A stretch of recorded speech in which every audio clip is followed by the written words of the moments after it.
Okay, here we go, everybody. We're going to get cranked up again here. And the purpose of this last hour tonight is to define what a table of organization is and maybe talk about some of its principles or considerations for its operation. Okay? And what we've done so far is we've really talked about the ultimate leadership, but the purpose of all of that, these different boards and all that we're talking about, is really just to provide a foundation in which the organization can really move, like a foundation on which the organization can rest and go forward in effectiveness. And that really happens through the table of organization. And as I said earlier, maybe several hours ago, in terms of day in and day out, what am I thinking about every day? What are you thinking about in the organization that you work for? You're not thinking about the board of directors, or all you're thinking about is what is this organization doing today, and what is my part in it? And that's really the world we live in, And of course, in the church, the pastor is, the pastor in the church. He's the CEO of the organization, the chief executive, and he is directing the staff. And by staff, I mean that in a broad sense, with not just paid employees, but the people who work in the church and want to be helping. He is directing them and how he wants to, where he's leading the church and how they can contribute to it. So I have a definition for, if I can do this right here, that didn't go so well. Okay, there we go. I don't know if you can read that or not. But this is a definition for a table of organization. I would like you to know this. I'm not saying it's the best definition. It's one we're going to use for this class, but maybe we will, improve it if you can give me some suggestions on it. But we're saying that an organization, or the table of organization, is a system of accountability and responsibility that gives people freedom to contribute to the goals of the organization in safety, effectiveness, and harmony with the rest of the organization. Okay? It's a system of accountability and responsibility. It gives people freedom to contribute to the goals of the organization in safety, effectiveness, and harmony with the rest of the organization. Okay? And, usually we, maybe we'll come back to this in a minute if I can find my way back on this tablet here. Oh, I'm sorry about that, whoever there it is, we got it. Okay.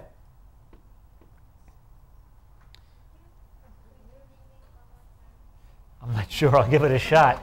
It's a system of accountability and responsibility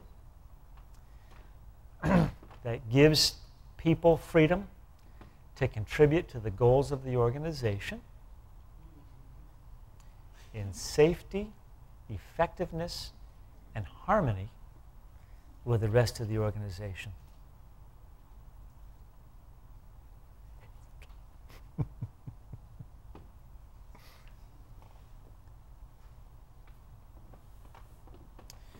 And the way we've worded this is like significant for what we've said and kind of for what we haven't said yet. But if I can flip onto the next page now. Ooh, look at that. Just found a new way to do that. Drag it down. Normally, we think of the table of organization as looking something like this. Right?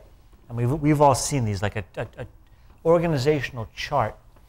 And with the idea that you have this person at the top, and he's communicating down to different departments. And then within that department, they're communicating down to the people that work with them. And in some ways, this is like very, very true. And in some ways, it's not the way we want to be thinking about an organization. And I'm not very good at this part, and I could bring Pastor Lange in to talk about this also, but there's like accountability and responsibility. But you really have to think about it this way. I'm like, what is the purpose of authority? Like, why does authority exist?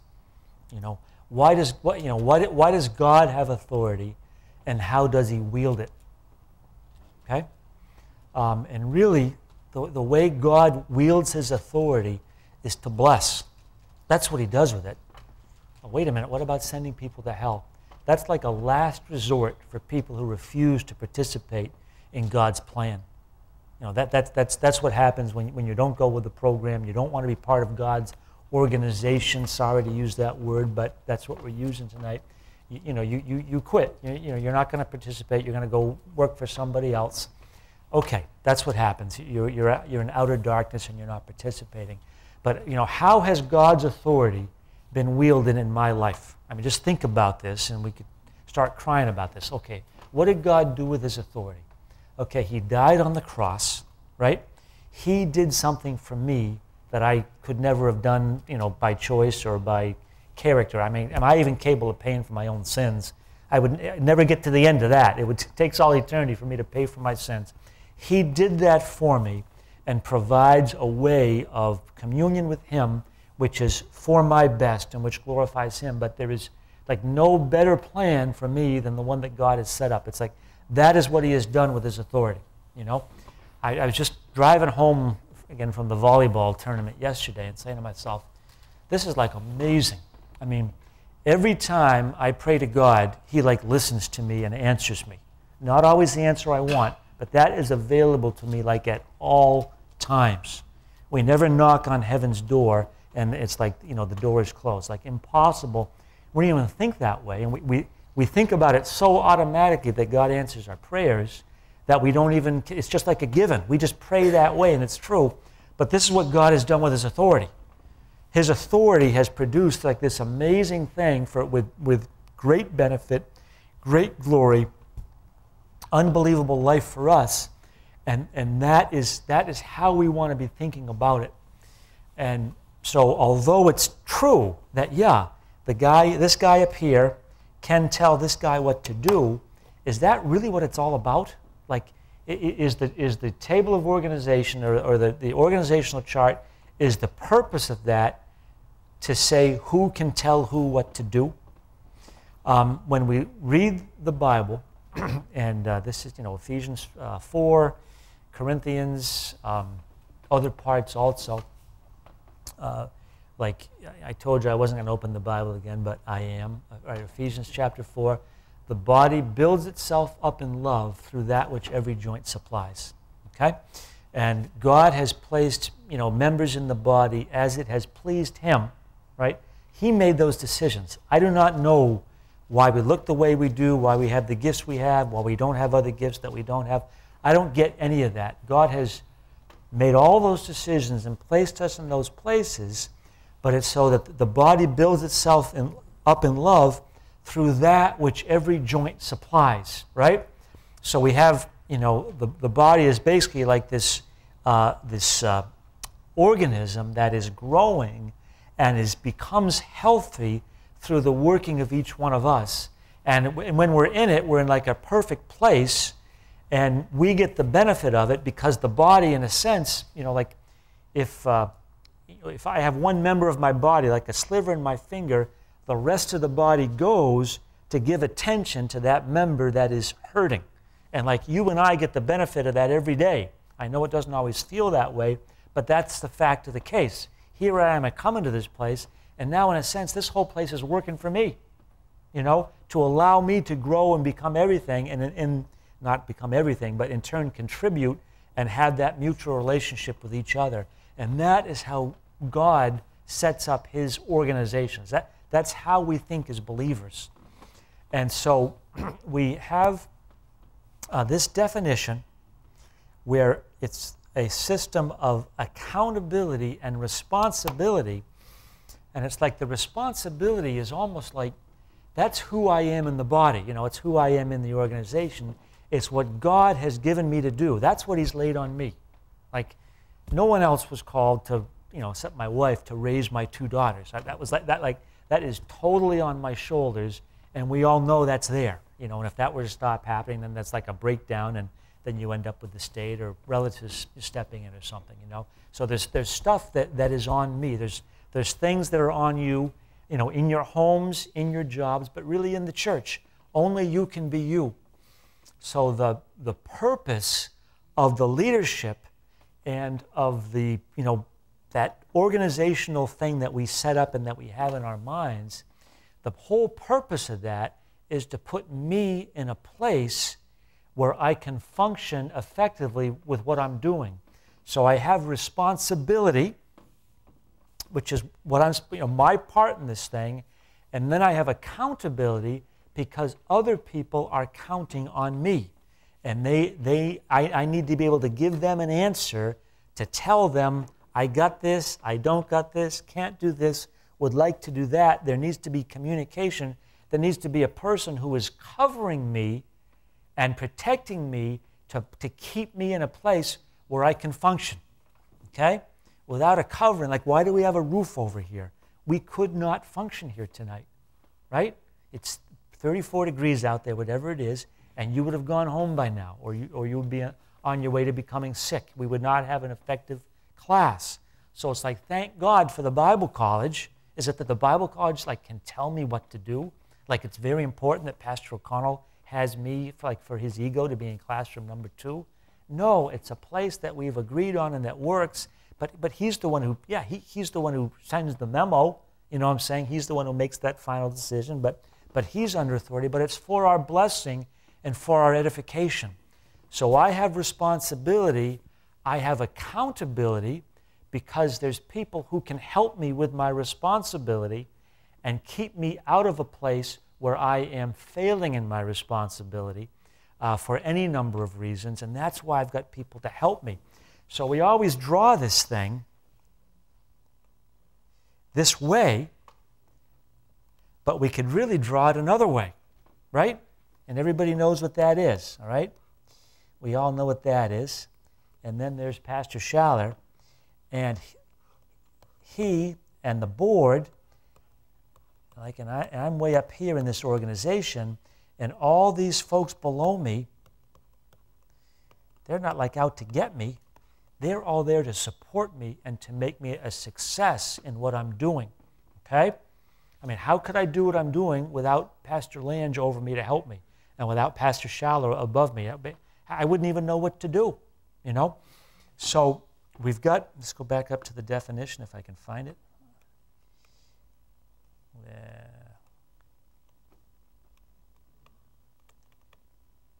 There we go, okay. So it's a system, okay? Things work, that's what a system is. Interrelated parts that function together. Very important word, okay? It's just like my body is a system. There's all these different organs and pieces to it that work together. There's accountability, right? So that there can be communication with a person who can help me, who cares about me, loves me, and wants me to succeed. There's responsibility, so I have something to do. Because we're human beings, we like to have things to do, okay? It gives me the freedom to contribute to the goals of the organization, right? That's the purpose of someone over me. And, we can talk a lot more about that, but I am contributing to the goals of the organization. And I think in American business, to its credit, in the last generation or two, we have come a long way with how we think about these things, Back in the 20s, they were building assembly lines, and people were basically drones, cogs in a machine, and this is your job, do it this way, do not do it any other way, that's the only way you can do it. And it's dehumanizing. It can be dehumanizing depending on who you are. And then you have someone over you. It's very, very important that they are in charge, and they walk around finding fault because it makes them feel better about themselves. That's not what it is. It's not so. We don't have this table of organization to destroy people.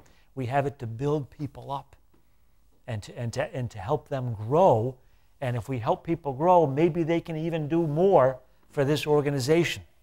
Okay, to allow us all to be more than we are, and that's one of my bummers. We got, Taya working in the finance office. We knew she was only here through the school year, and then she's probably not going to be with us after that. So what bums me out is, she's very smart, okay, and, we're very glad to have her, but it's we could be teaching her more things, but it's we're going to teach her and lose her in 3 months. We kind of are not doing that so much, but very capable person. But I'm just giving that as an illustration, but we're here to build people up. So This person is contributing to the goals of the organization in safety.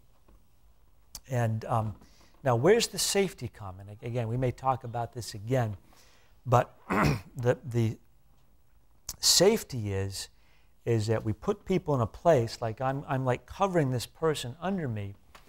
I'm not going to put them into a position. I'm going to, my job is to create an environment where they can succeed. And the safety is they're not going to be being hit throughout the course of the day with things that will damage them, okay?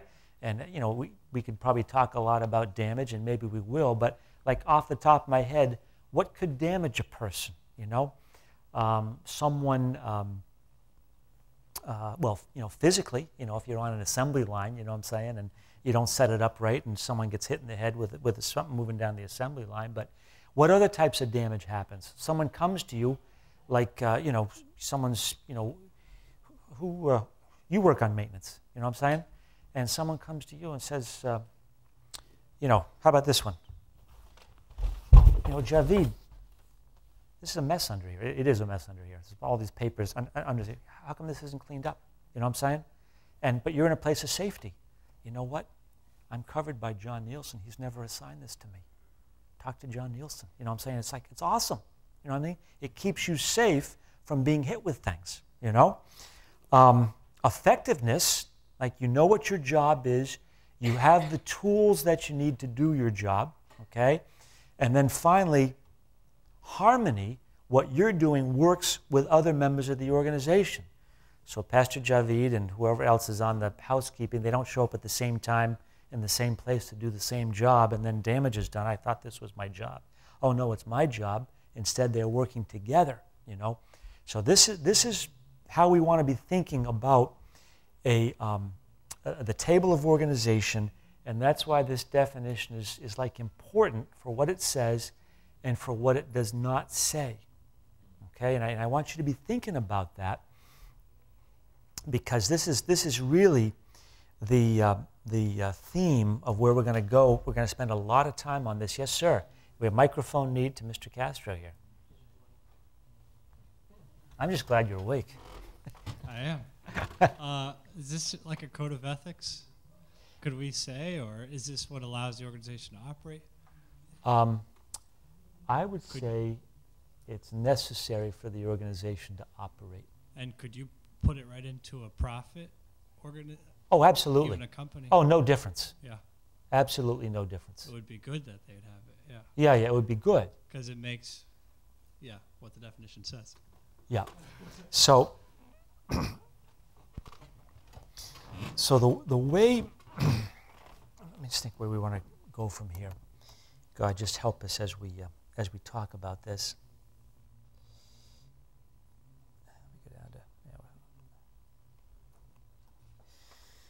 So, we're going to spend some time and some classes on this subject. But I think what happens is because of what I would say like an improper model of what leadership is and what an organization is, all sorts of damage happens to people. And every single person in this room who's ever had a job, which is probably everybody here, has suffered damage in your life because of an improper, I would say, either an improper leadership model or just because it's possible for a person to be in an organization where the organization is right and the person is wrong. I know that can happen also. But because people do not understand these things and they start operating the organization in a different manner, that damage is done, people do not grow, and people are not edified in what they're doing. And I would say as it applies to a church, that I think generally what can happen is a person can take like a bad organizational or a bad leadership model and use it in the church and then justify it because, this is God, or God, I'm the leader here. I'm saying, God put me in charge here. What's your problem?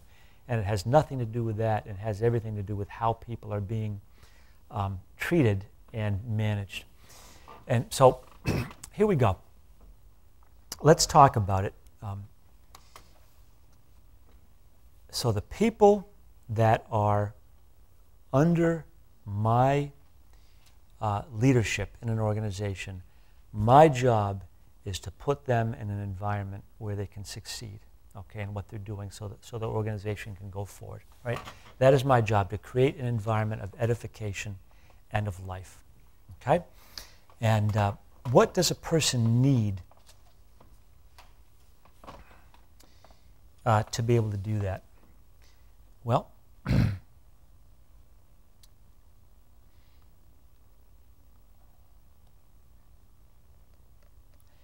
what do I need to be happy? Okay, well, I need to have value. Okay.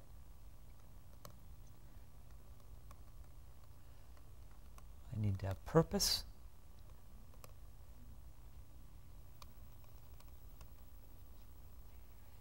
And I need to have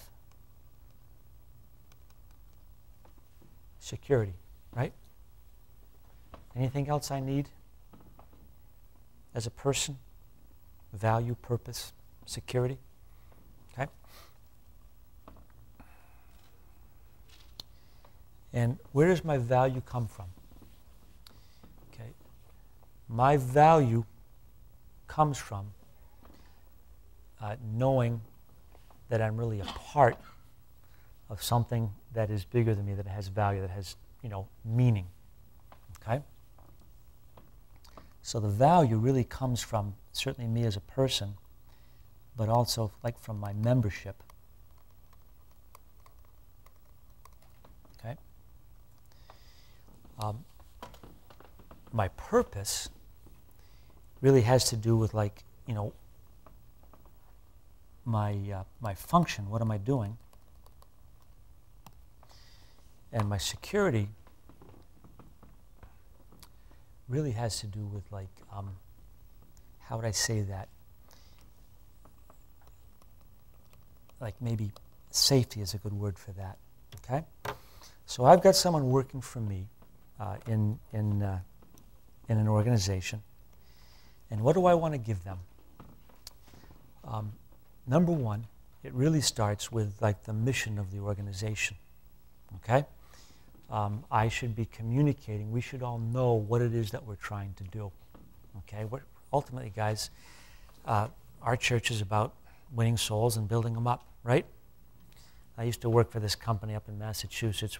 It was basically a bottle factory, and the boss would say, "Look, relax, everybody. We're not saving lives. We're making bottles here."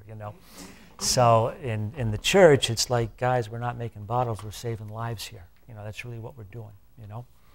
So I've got an organization where people are living, eating, breathing, sleeping what the big picture is. I'm communicating that vision and the mission of the organization to them on a regular basis, okay? And we're keeping the main thing, okay? Now, the next thing I had on this list was really my purpose or my function, all right? What is it that is my specific job that I'm going to do today, So that people need to know what it is they're supposed to do, all right?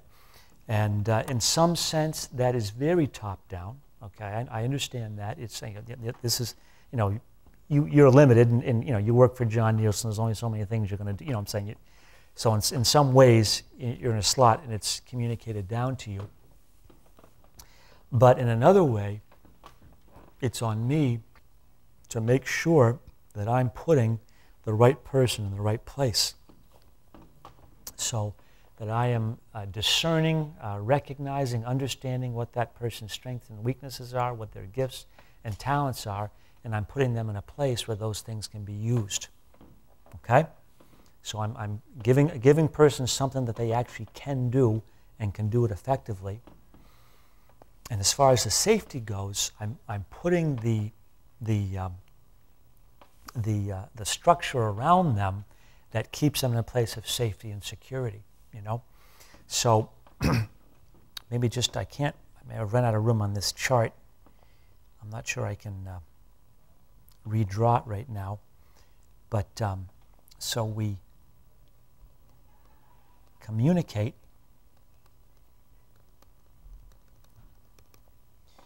the vision or the mission, okay? And then that person is seeing his value because he's part of something bigger than himself, okay? Number two, I communicate the job or the function, okay? And that's 1, 2, and number 3, as far as safety and security, I'm really going to communicate policy, right? We have a policy, we have a procedure, we have a way we do things so that you know you can do things this way and you are doing what you're supposed to be doing, and that keeps you from being attacked by any number of things that would attack you, okay? Now,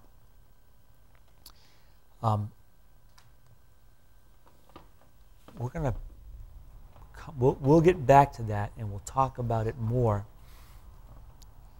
Actually, maybe we'll talk about it right now. But this is why, like, communication is like so important. And I know that can be like a cliche, well, you got to communicate, you got to communicate, you got to communicate. But I would put it maybe a little bit differently, which is I would say that you have to communicate important things, okay? And the only way you can communicate important things is from your own place of security, right? Your own place of purpose, your own place of safety and value. So it's like, I can't have people working for me and have them be secure if I'm insecure with the people who are above me, right?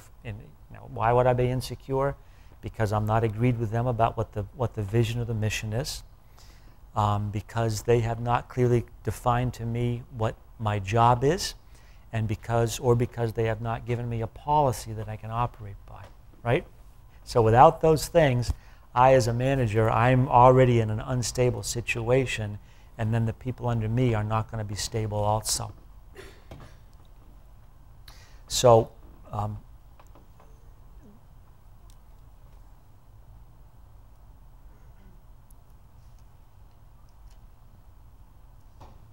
okay, now,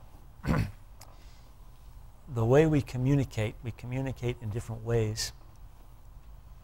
But we can have meetings, okay? We can have written documents. So it's really like verbal and written communication. And of course, my demeanor towards someone is very important also. You know, we can have so we have, verbal and nonverbal communication, written communication. I'll put down nonverbal also because it's important. But is there any other way to communicate?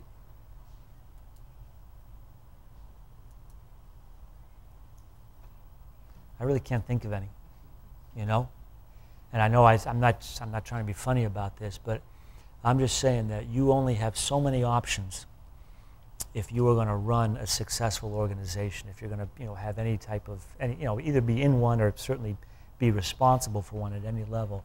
You only have so many options, because if you are not communicating on a regular basis, well, think about us as believers. Do we go to church once and then we're good? Do we go to church 50 times and then, okay, we got it, and then we're good and we go out and function? No, we need ongoing communication. Pastor Stevens, an hour of doctrine daily. Remember? Not that I get that, but we're in church 3 times a week, and then we gather at other times. Why is that? Because as human beings, we are under attack. We do forget. We don't recall. Our feelings take over and they change the truth that we know. Pastor Javid, I've told you 1,000,000 times to do it this way. Hold the mop this way.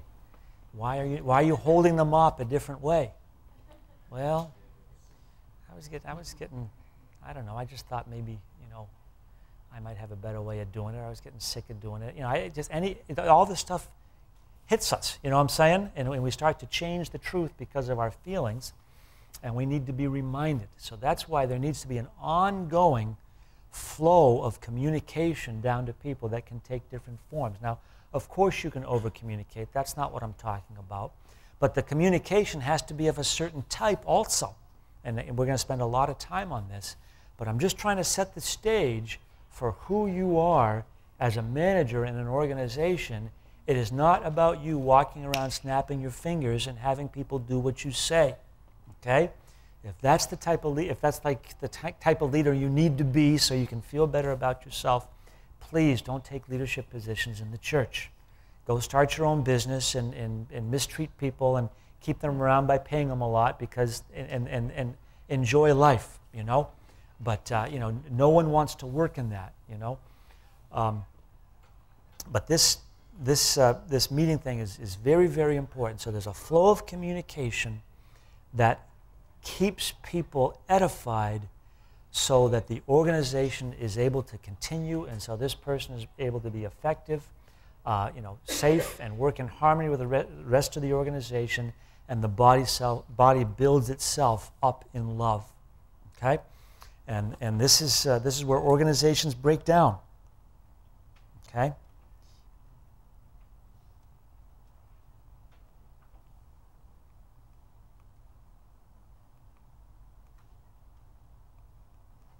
This is where organizations break down. People lose the vision, and it just becomes a job. I clock in and clock out. What does it matter?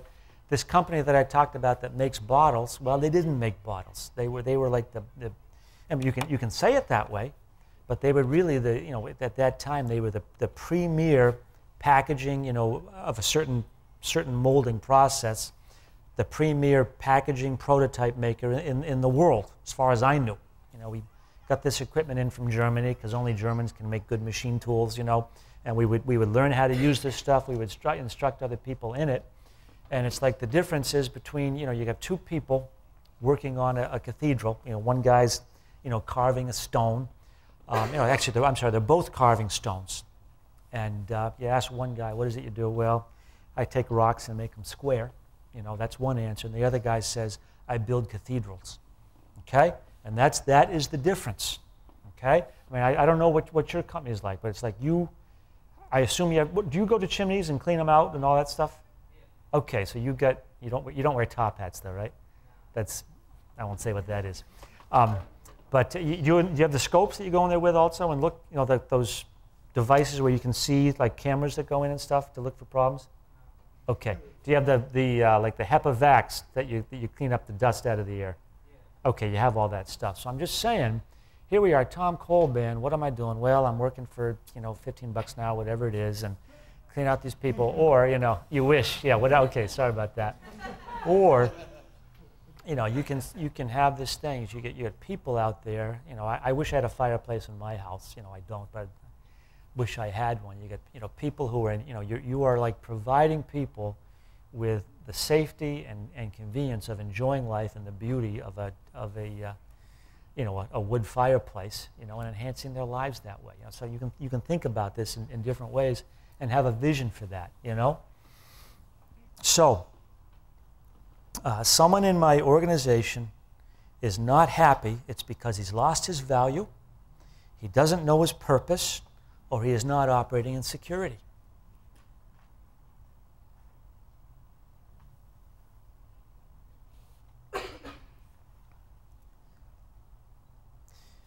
Okay, now we got through that. I'm like happy with that. We are going to spend some weeks developing, talking about it, but I really want you to get and to understand this. And I think I'm going to just trying to think. We got 10 minutes left in this class, and I want to think how I want to go next.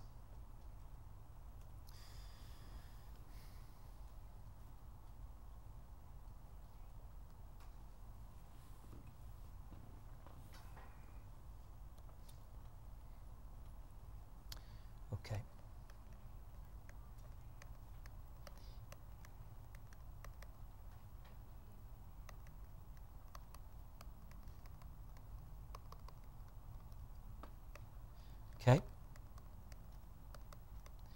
communication happens through meetings.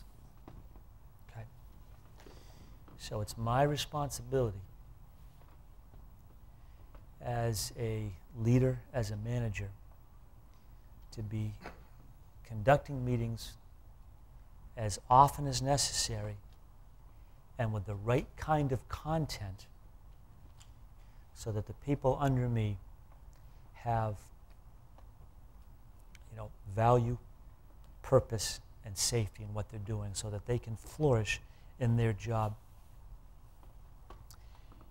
Meetings have to happen on purpose, okay, with a plan,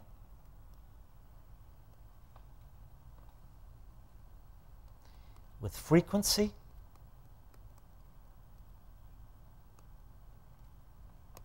and above all, this last one's the probably most important, with life. Okay? They have to happen with life. Where do we get life from? Yes? Okay. We get life from God. Right? There's only one way to get life from God. All right?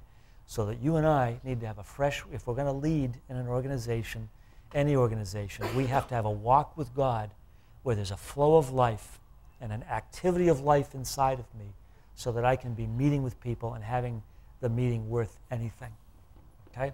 How does that happen? There's no way to automate getting life. I don't know how it works. I just know we go to God and we beg and we're open and we hear from Him and He gives us life. Right? You cannot automate that. But you can plan to be communicating that life with the people, not only the people who are, with you in that organization, but people who need to be drawing life from you. That's what you're there for, is to be a supply of life for them, and you've got to make sure that that is happening. Okay? And the worst thing a leader can do is withdraw an insecurity. And this word insecurity, how you've heard the word bored more than you ever want to hear it in your life? You're going to hear the word insecurity more than you're ever going to want to hear it because, generally speaking, we associate men with leadership, and men are insecure, and that's what gets them into leadership problems because they're trying to make up for their insecurity by the way they treat the people underneath them, And we'll talk about a lot of those things, all right? Now, what I want to do is I'm going to stop right there just because the next subject we're going to get into, I just want to develop it in a certain way, and I don't want to try and jam it in the next 9 minutes here. But I'm going to put up another homework assignment. Okay, you already have one. As I said, that homework assignment is not to make you work hard, not to stress you or burden you, but spend an hour on it or whatever. But this next one, what I'd like you to do, and this will go up on the website, but I'm just going to tell you right now, is I want you to just write maybe a paragraph or two on a job that you have had and I want you to tell me what you did not like about the job. Okay? Maybe overall you liked the job, but I want you to tell me what you did not like about the job. All right? And of course, I want you thinking in terms of the context of this this last part of the class here. I don't want you to craft it and try and fit it into that if it doesn't fit, but I want you to be thinking about this. Okay? So with that, I think maybe we'll wrap it up for the night. Yes, sir. Oh, no. 20 minutes, Yeah.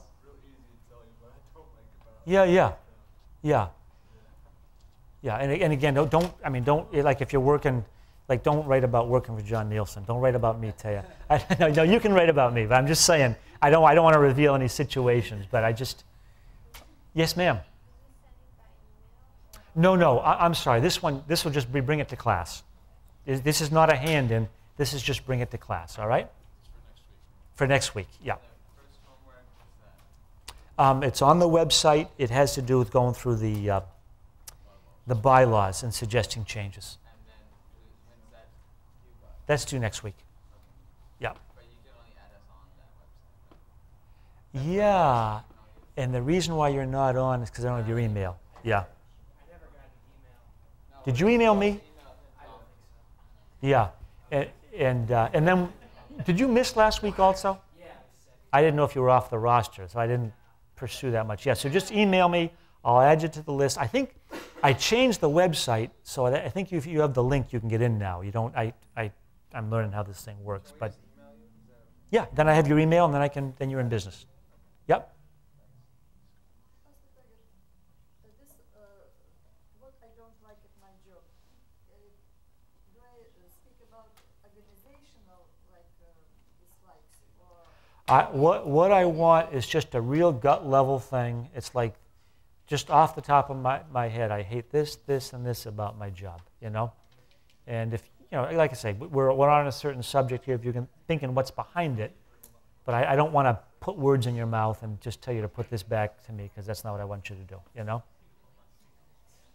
But again, 20 minutes, this is homework, this is another pass-fail homework, relax, enjoy it, okay?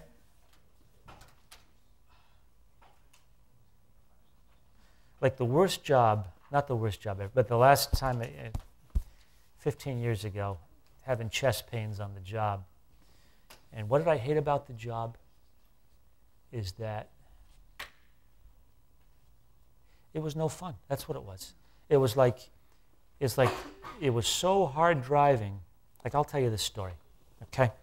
We'll finish up with this, but this is the bottle company. We made these prototypes. Ever heard of the beer, Red Dog beer? No one's ever heard of it. I commend you. There exists a product called Red Dog beer, and they were rolling it out. So they wanted to make these beer glasses in the shape of dog bones. That was the big marketing idea. Then they're going to take these dog bone beer glasses around to all these bars to promote the thing. So the thing, you know, like a bone is long in the middle with the knots on the end.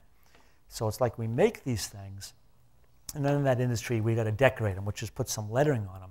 And it's like these things were like odd shaped. If they were square, we could clamp it. How do you deal with something that has this strange, odd shape? And they're all wondering about it. And I was in the business office. I wasn't out in the development part of it. But it's like Peter Taggart gets this brilliant idea. Look, here's what I want you to do. Go get some Bondo, okay? Mix it up, and then press the dog bone into it, and that'll create like a mold, and then we can put the bones in it, and that'll hold it still, and we can decorate them, right? Everybody know what Bondo is? Body filler, auto body filler. It's like putty, but it hardens up. So it's like this solves the engineering problem. It was like the organization was doing what it was supposed to do. Different people are helping, and we're having fun, and this is dynamic. So we did this, and there was like zero. It was like zero recognition that anything good had even happened. It was just like, okay, you did your job, get out of the way, go back and do your job now. You know what I'm saying? So that was like terrible. It's like, guys, don't you? So I want you to be thinking this way, okay? What did you hate about your job? You're dismissed. Thank you, everybody.